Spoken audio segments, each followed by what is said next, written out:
This is my post-student teaching video for my classroom environment checklist and reflection. So at the beginning of the semester, I felt like my students would react very positively to me being in the classroom. I expected them to be very welcoming, and I definitely had the chance to get to know them over the past semester of coming on Tuesdays and Thursdays, and that expectation was really accurate. They were very welcoming to me. I'd had a chance to start those relationships, and this semester I really got to just deepen them, being there with them every day, and just build that trust with them, that they could trust me to, teach them and also tell them things that mattered, not just fussing at them or anything like that, but that I was telling them things for their benefit. And so that expectation was met correctly. I also expected my students to respect me well, because my cooperating teacher just really puts a high emphasis on respecting me as another teacher in the classroom. And so I expected my students to just have a high respect and regard for me.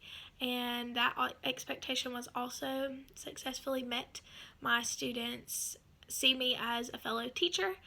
In fact, they will tell people that, oh yeah, we have 2 teachers in our classroom. They don't call me a student teacher or a, fake teacher or preparing to be a teacher, but they see me as a teacher in the classroom, which was just really welcoming and really encouraging as I went throughout my student-teacher journey. Just that my kids saw me as a teacher, as someone in their lives who was just in that position to teach them, and they responded very well to that. As far as my expectations for managing student behavior, at the beginning of the semester, I said that I expected that students will really just know what's expected of them as far as classroom management. They've been in school for half the year already. When I came in January, they'd already had several months of just training and rules and procedures and getting used to those and letting them become routine. And so I really expected them to know them very well by the time that I returned in January. I did learn that I think without practice, I think that routines can definitely be forgotten, especially like after coming back from Christmas break. I think that the students probably needed a bit more of a refresher in just what the expectations were for simple things such as lining up, walking down the hallway, sitting on the carpet and not blurting out. So when I took over my full 2 weeks of student teaching, we definitely had some time where we had to practice some of our procedures that it seemed like the kids had forgotten.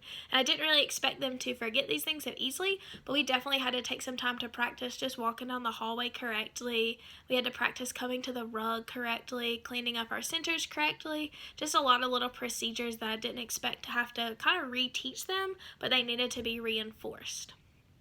Also, in the pre-video before I started my full-time student teaching, I thought that students would just respond well to consequences that I implemented, because they respond pretty well to when my teacher gives them a consequence, because they know just a lot of our consequences are very logical, and they saw that and respected that. And so that expectation was pretty much met for the most part. There were a couple of times at the beginning where I think that they thought my consequences weren't as serious as any that Ms. Seifert gave out, but my teacher was quick to reinforce just the fact that I was another teacher and my consequences.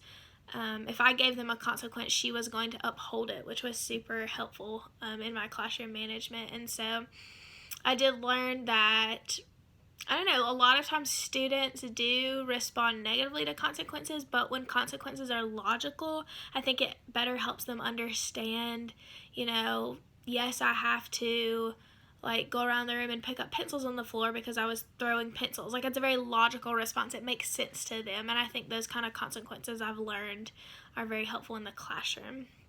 In my pre-video, I talked about just that the environment would be kind of like a small community in the classroom, and that my kids would have a heavy excitement for learning, and I did find that to be true.